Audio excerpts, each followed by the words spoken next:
নমস্কার বন্ধুরা, আপনারা দেখছেন বাংলার বার্তা ইউটিউব চ্যানেল। আজকের ভিডিওতে জানাবো দার্জিলিং জেলার যে 5টি বিধানসভা কেন্দ্র আছে তার পূর্ণাঙ্গ জনমত সমীক্ষার ফলাফল আপনাদের সামনে তুলে ধরবো। আমরা সমীক্ষা করেছি এই জেলার 753 জন মানুষের কাছে। সেই সমস্ত মানুষের মতামত নিয়ে 2026-এর বিধানসভা নির্বাচনে এই দার্জিলিং জেলার 5টি বিধানসভা কেন্দ্র থেকে কে সম্ভাব্য জয়ী হতে পারে চলুন দেখে নেওয়া যাক। প্রথমেই দার্জিলিং বিধানসভা।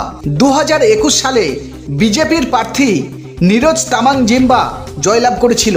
তবে 2026-এর বিধানসভা নির্বাচনে এই দার্জিলিং বিধানসভা থেকে জনমত সমীক্ষায় বলছে আবারও এখান থেকে বিজেপি জয়লাভ করবে।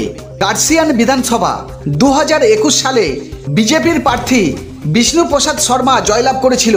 তবে 2026-এর বিধানসভা নির্বাচনে এই কার্শিয়াং বিধানসভা থেকে জনমত সমীক্ষায় বলছে আবারও এখান থেকে বিজেপি জয়লাভ করবে। মাটিগাড়া নকশালবাড়ি বিধানসভা। 2021 সালে বিজেপির প্রার্থী আনন্দময় বর্মন জয়লাভ করেছিল। তবে 2026-এর বিধানসভা নির্বাচনে এই মাটিগাড়া নকশালবাড়ি থেকে জনমত সমীক্ষায় বলছে আবারও এখান থেকে সম্ভাব্য জয়ী হতে পারে বিজেপি।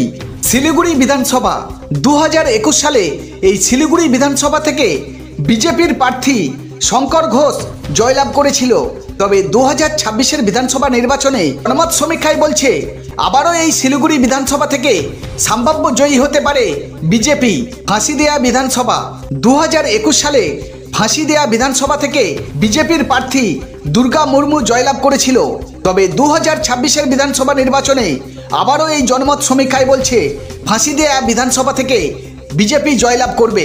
তো বন্ধুরা, এই ছিল দার্জিলিং জেলার 5টি বিধানসভা কেন্দ্রের জনমত সমীক্ষার ফলাফল।